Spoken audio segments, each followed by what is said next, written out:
Hello friends, कैसे हैं आप सब। उम्मीद करता हूं कि आप सब बहुत अच्छे होंगे। दोस्तों, स्वागत करता हूं आप सभी का आपके अपने YouTube channel dream success education up पे। तो दोस्तों, जैसा कि अपन ने आपका जो फर्स्ट चैप्टर है फूड एंड ह्यूमन हेल्थ उसको स्टार्ट किया था, उसमें अपने जो कल की क्लास थी उसमें मैंने आपको जो दूषित पानी होता है उसके बारे में बताया था कि जो पानी शुद्ध होता है उसके गुण के बारे में अपन ने चर्चा की थी। तो मैंने आपको दोस्तों शुद्ध पानी के गुण लिखा दिए थे। अब दोस्तों अपन बात करते हैं कि जो दूषित पानी होता है उसको शरीर में पीने से क्या क्या नुकसान होते हैं, उसके क्या क्या दुष्परिणाम होते हैं। तो दोस्तों, मैंने आपके जो शुद्ध पानी होते हैं उसका गुण में जैसे मैंने आपको बताया था कि उसकी जो पानी होता है उसमें ऑक्सीजन पर्याप्त मात्रा में घुली हुई होनी चाहिए, उसमें किसी प्रकार का रंग नहीं होनी चाहिए, उसमें किसी प्रकार की गंध नहीं होनी चाहिए, वो स्वादहीन नहीं होना चाहिए। तो दोस्तों, आज अपन बात करते हैं कि जो दूषित पानी होता है उसके शरीर में क्या क्या दुष्परिणाम होते हैं।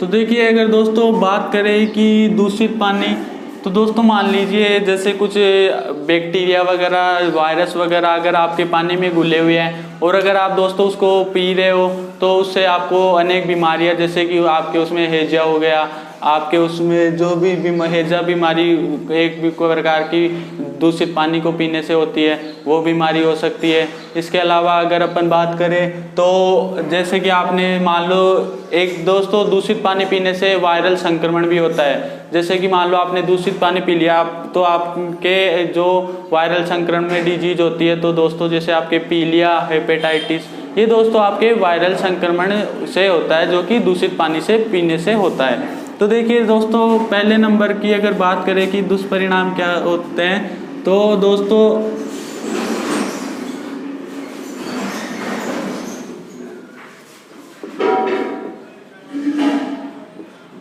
पानी में अनेक सूक्ष्म जीव जैसे कि जीवाणु हो गए,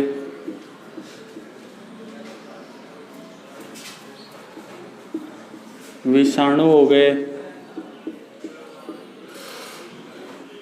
कृमि हो गए आदि दोस्तों सूक्ष्म जीव अगर पानी में घुले हुए हैं तो वो दोस्तों पानी दूषित हो जाएगा। और पानी में अनेक सूक्ष्म जीव घुले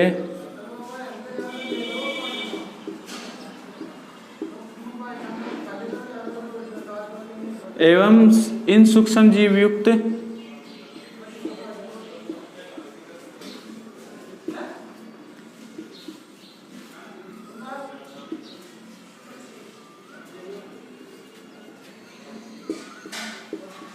पानी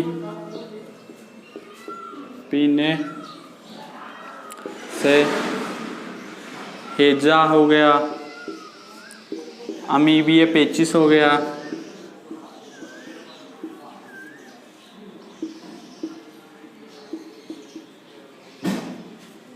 आदि बीमारियां होती है।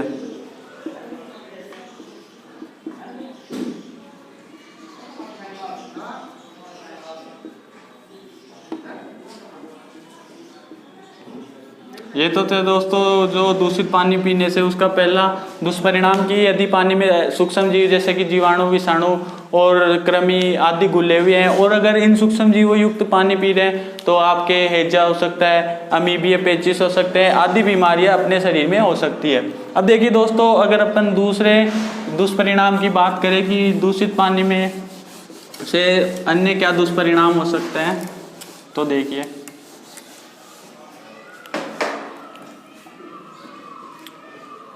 दूषित पानी पीने से वायरल संक्रमण भी हो सकता है।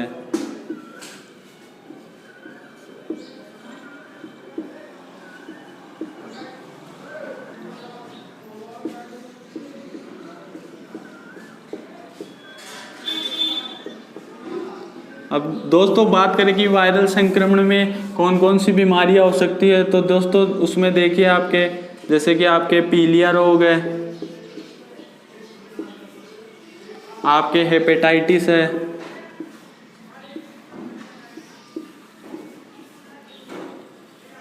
और फ्लू रोग है,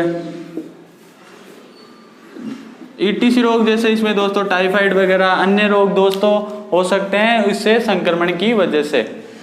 अब देखिए दोस्तों, ये जो वायरल संक्रमण है दोस्तों, इससे राजस्थान में एक भयंकर बीमारी हो गई थी जिसका नाम था बाला या नारू रोग। तो दोस्तों बात करते हैं कि बाला या नारू रोग क्या था, उसमें शरीर पे क्या प्रभाव पड़ता है, तो वो दोस्तों देखिए अपन बात करते हैं।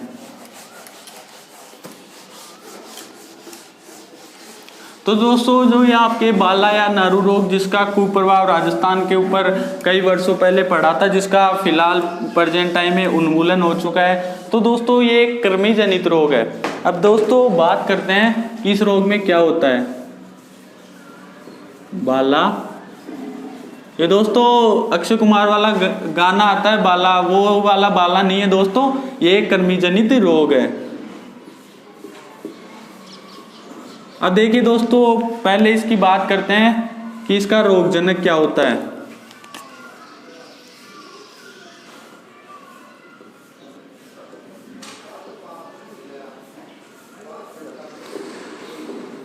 तो दोस्तों जो इसका रोगजनक होता है वो मैंने आपको बताया कि ये एक कृमि जनित रोग है।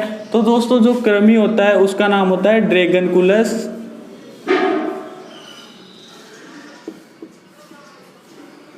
मेंडिसिस।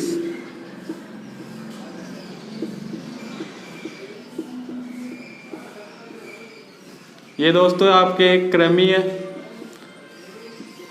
अब देखिए दोस्तों ये होता कैसे है, तो ये दोस्तों दूषित पानी पीने से होता है।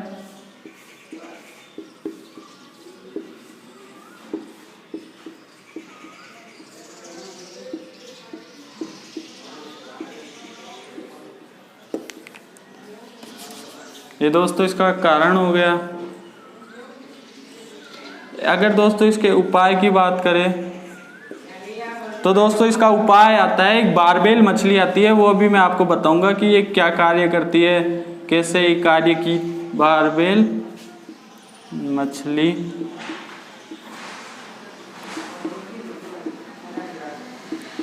को पानी में छोड़ना चाहिए।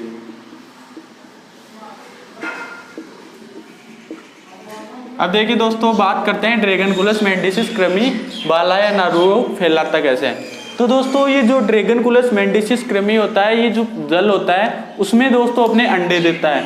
तो ये दोस्तों अगर उसमें अंडे देता है तो वो पानी दूषित हो जाता है, जिसके कारण दोस्तों आपके बाला या नारू रोग होता है। उस पानी को यदि अपन पी लेते हैं तो वो रोग होता है, और ये रोग दोस्तों संक्रमण भी होता है। यदि आपने पी लिया आपके हो गया, तो आपके यदि किसी ने टच किया तो उसके हो गया। इस प्रकार दोस्तों ये संक्रमण रोग भी होता है अब दूषित पानी पीने से।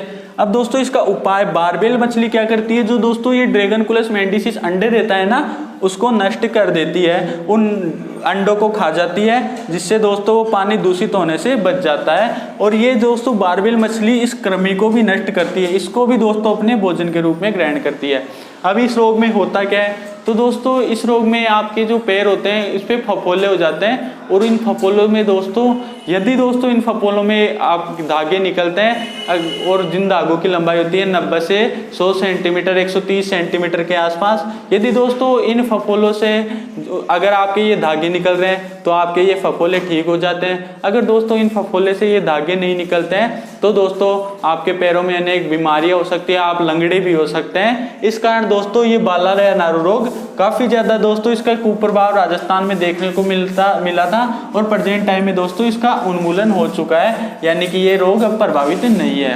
तो ये था दोस्तों आपके जो दूषित पानी होते हैं उसके दुष्परिणाम की, उसमें अपन ने बाला या नारू रोग की बात की। अब दोस्तों अपन बात करते हैं मोटापा की, कि मोटापा क्या होता है। ओबेसिटी जिसे आप बोलते हैं,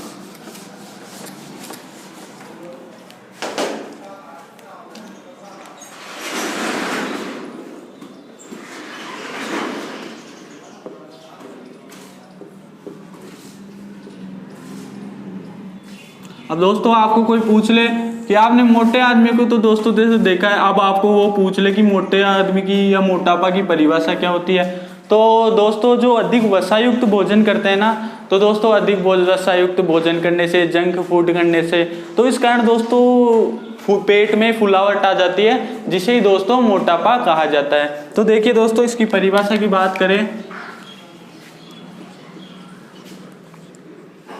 अधिक वसा युक्त भोजन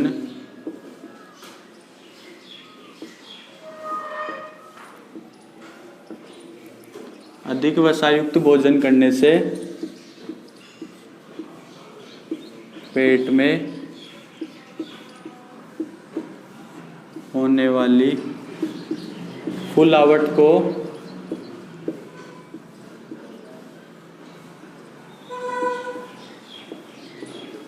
ही मोटापा कहते हैं।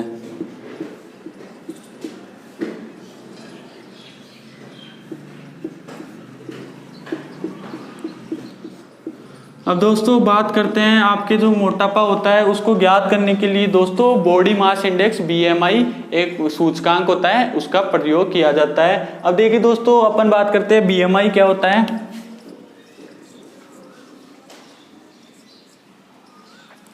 तो दोस्तों BMI की अगर फुल फॉर्म देखें आप, तो ये दोस्तों होती है बॉडी मास इंडेक्स।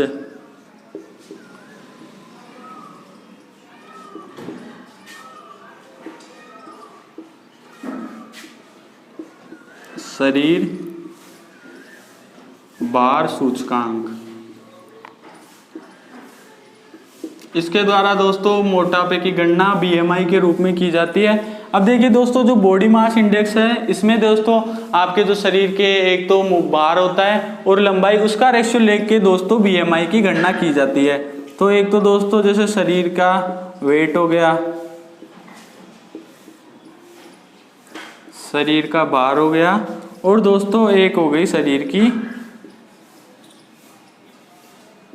लंबाई।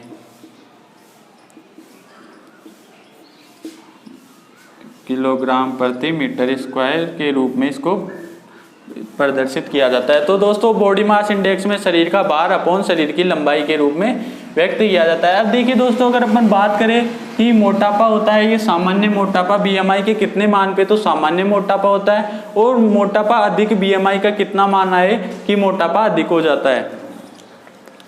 तो देखिए दोस्तों,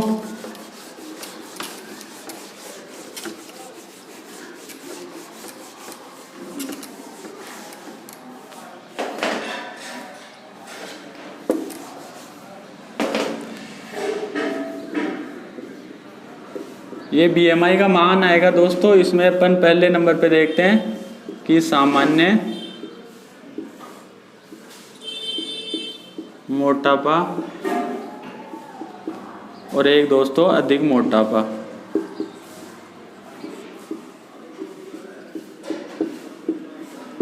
तो दोस्तों जो सामान्य मोटापा आएगा उसमें आपके BMI का मान आएगा 25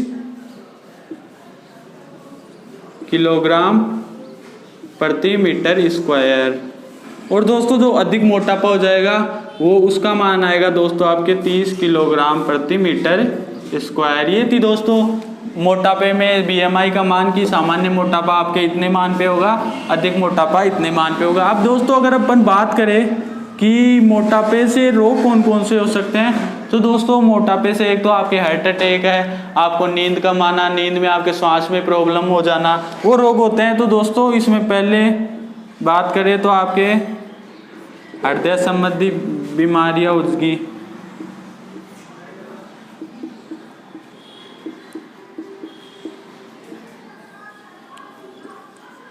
आपके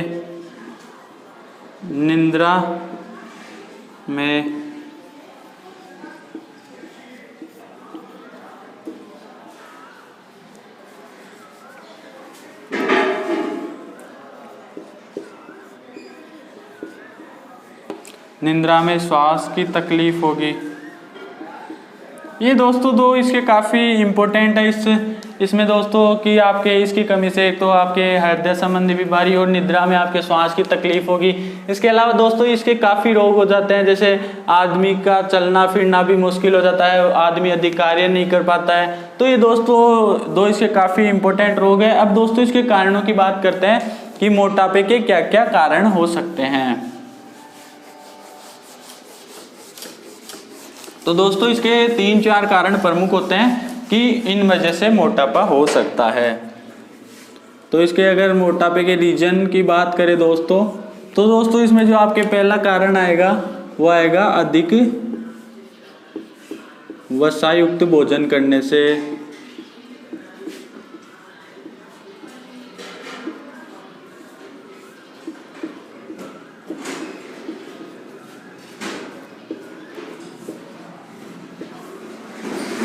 दूसरे नंबर पे दोस्तों आपके आएगा कृत्रिम भोजन करने से।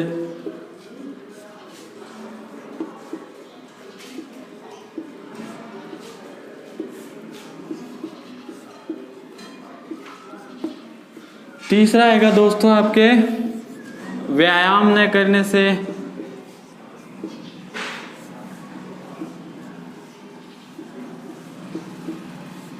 ये दोस्तों 3 मोटापे के सर्वाधिक कारण है कि मोटापा क्या क्या कारण होता है। तो मोटापे से जैसे अधिक वसायुक्त भोजन करने से होता है मोटापा, कृत्रिम भोजन करने से, व्यायाम न करने से मोटापा होता है। और दोस्तों अगर इसमें शरीर का वजन अगर बढ़ेगा आपका तो दोस्तों आपके मोटापा जरूर बढ़ेगा। तो इसमें अपन लिख सकते हैं शरीर का वजन बढ़ने से। तो ये दोस्तों आपके 4 काफी इंपॉर्टेंट कारण है मोटापे के। तो ये दोस्तों अपन ने मोटापे की चर्चा की। अब दोस्तों अपन रक्तचाप, ब्लड प्रेशर जिसे आप बोलते हैं, उसके बारे में पढ़ेंगे कि रक्तचाप या ब्लड प्रेशर होता क्या है। तो देखिए दोस्तों रक्तचाप या ब्लड प्रेशर की बात करते हैं।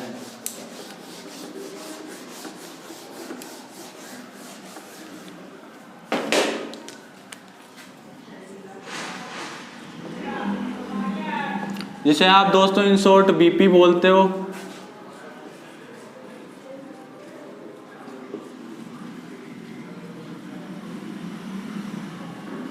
ब्लड प्रेशर, तो दोस्तों बीपी होती क्या है, रक्तचाप क्या होता है, ब्लड प्रेशर क्या होता है, इसके बारे में बात करेंगे। पहले दोस्तों रक्तचाप को, सबसे पहले दोस्तों रक्तचाप को जो परिभाषित किया था वो दोस्तों 1983 में आपके वैज्ञानिक थे कोपलन, उनके द्वारा परिभाषित किया गया था। 1983 में कापलन के द्वारा परिभाषित किया गया था, इनके द्वारा बताया गया था कि रक्तचाप क्या होता है। अब देखिए दोस्तों रक्तचाप होता क्या है। तो दोस्तों आपके ब्लड में ब्लड का सर्कुलेशन होता है, रक्त प्रवाहित होता है। तो दोस्तों जब रक्त प्रवाहित होता है तो वाहिनियां पाई जाती है अपने के शरीर में, जो धमनियां या शिराएं होती है, तो उन पे रक्त दोस्तों दबाव डालता है और रक्त द्वारा बहते हुए उस वाहिका पर डाले गए दबाव को ही दोस्तों रक्तचाप या ब्लड प्रेशर कहा जाता है। तो दोस्तों अगर इसकी परिभाषा की बात करें दोस्तों, रक्त द्वारा वाहिनियों पर डाले गए दबाव को रक्तचाप कहते हैं।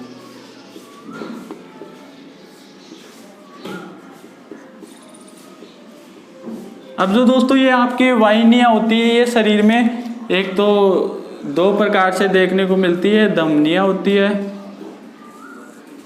एक दोस्तों आपके शिराएं होती है। ये दोस्तों दोनों जो धमनियां और शिराएं होती है ये रक्त का प्रवाह करती है।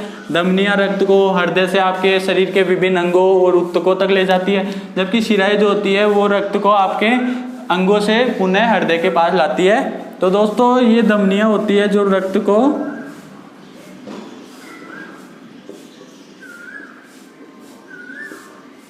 हृदय से अंगों की तरफ ले जाती है।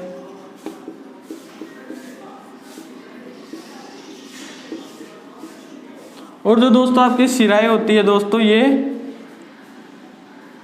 रक्त को पुनः अंगों से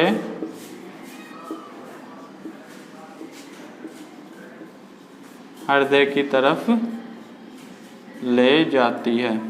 अब देखिए दोस्तों, धमनियां होती है, इनमें दोस्तों शुद्ध रक्त प्रवाहित होता है। धमनियों में शुद्ध रक्त प्रवाहित होता है। इसका दोस्तों एक अपवाद है, वो आएगा दोस्तों आप फुफ्फुसीय धमनियां, क्योंकि दोस्तों जो फुफ्फुसीय धमनियां होती है उनमें दोस्तों अशुद्ध रक्त प्रवाहित होता है। तो दोस्तों इसके अपवाद आएगा फुफ्फुसीय धमनियां। इसी प्रकार दोस्तों इन जो शिराएं होती है इनमें अशुद्ध रक्त प्रवाहित होता है।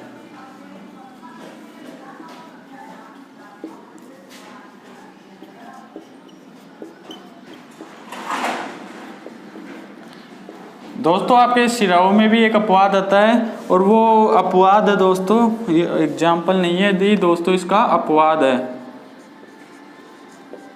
और ये अपवाद मैंने आपको बता दिया, क्योंकि फुफ्फुसीय ध्वनियां होती है इनमें अशुद्ध रक्त बहता है। और दोस्तों इसके अपवाद की बात करें अपन, तो दोस्तों इसका अपवाद आएगा फुफ्फुसीय शिराएं, क्योंकि दोस्तों जो आपकी फुफ्फुसीय शिराएं होती है इनमें शुद्ध रक्त बहता है। तो ये दोस्तों थी धमनियां और शिराएं, इनके बारे में डिटेल से दोस्तों आपके दोस्त सर्कुलेटरी सिस्टम आएगा, उसमें भी दोस्तों इसका डिटेल से अध्ययन करेंगे। अब देखिए दोस्तों धमनियां हो गई। अब दोस्तों बात करते हैं कि रक्तचाप को मापा किस में जाता है, जो रक्तचाप का मान कितना होता है, रक्तचाप को गणना करने वाले यंत्र का क्या नाम है, तो वो दोस्तों बात करते हैं। तो दोस्तों रक्तचाप की अगर आपके बीपी की बात करें दोस्तों, तो दोस्तों उसका मान जो होता है वो दोस्तों 120 रेशियो अपॉन 80 की होता है। 120 को सिस्टोलिक कहा जाता है।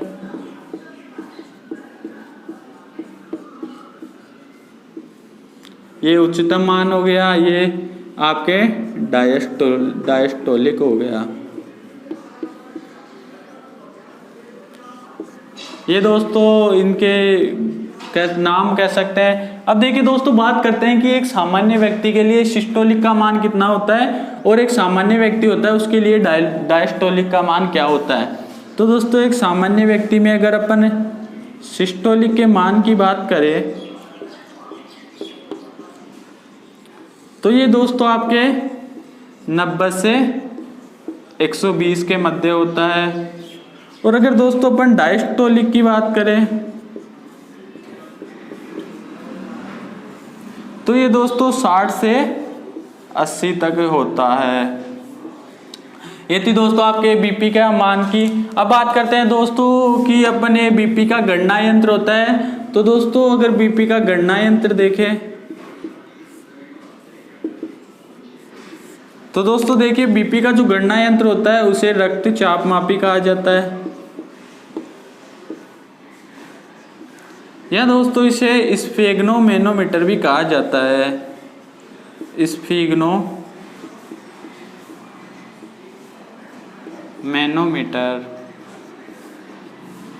इसके द्वारा दोस्तों बीपी की गणना की जाती है, जिससे बीपी का आपने कभी किसी की बीपी नापते हुए देखी होगी, तो वो जो गणना यंत्र काम में लेते हैं वो दोस्तों आपके स्फिग्नोमेनोमीटर कहलाता है। अब दोस्तों इस जो स्फिग्नोमेनोमीटर है इसका प्रयोग सबसे पहले 1733 ईस्वी में आपके वैज्ञानिक थे एक हेल्स, इनके द्वारा किया गया था। और जो हेल्स है दोस्तों इन्होंने सर्वप्रथम घोड़ों में बीपी की गणना की थी।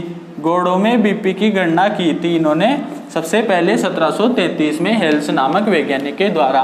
तो ये तो दोस्तों आपके रक्तचाप की मान के बात की, अपने बीपी के गणना यंत्र की बात की। अब दोस्तों अपन बात करते हैं कि निम्न रक्तचाप क्या होता है। यदि रक्तचाप का मान कम हो जाए और रक्त का चाप का मान ज्यादा हो जाए तो वो बात करते हैं। देखिए दोस्तों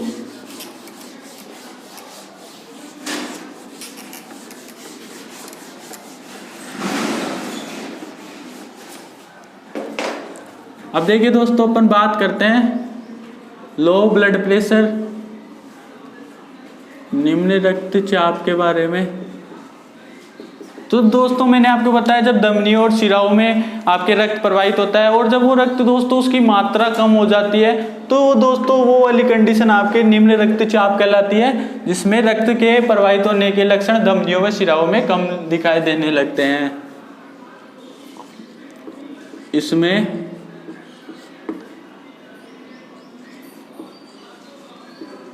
धमनियों व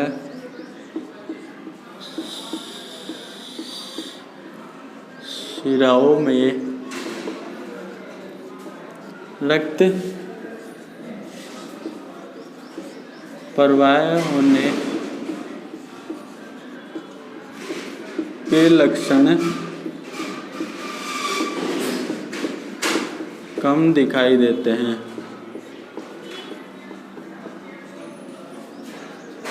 अब देखिए दोस्तों, रक्त कम प्रवाहित हो रहा है, तो यदि रक्त कम प्रवाहित हो रहा है तो दोस्तों रक्त के साथ आपके पोषक पदार्थ प्रवाहित होते हैं, वो दोस्तों आपके मस्तिष्क तक नहीं पहुंच पाएंगे, आपके जो हार्ट होता है उस तक नहीं पहुंच पाएंगे, और जो आपके अन्य अंग होते हैं जहाँ तक रक्त के द्वारा पोषक पदार्थ पहुंच पाते हैं तो वो नहीं पहुंच पाएंगे। अब वो अगर दोस्तों रक्त अब आपके शरीर के पार्ट्स के पास अगर पोषक पदार्थ ही नहीं पहुंचेंगे तो वो कार्य कैसे करेंगे, तो वो दोस्तों धीरे धीरे कार्य करना बंद कर देते हैं, या अपन बोल सकते हैं दोस्तों कि वो क्षतिग्रस्त हो जाते हैं। तो दोस्तों ये थी निम्न रक्तचाप की बात, जिसमें मैंने आपको बता दिया है कि इससे शरीर पे क्या इफेक्ट होगा, शरीर के कौन कौन से अंग प्रभावित होते हैं।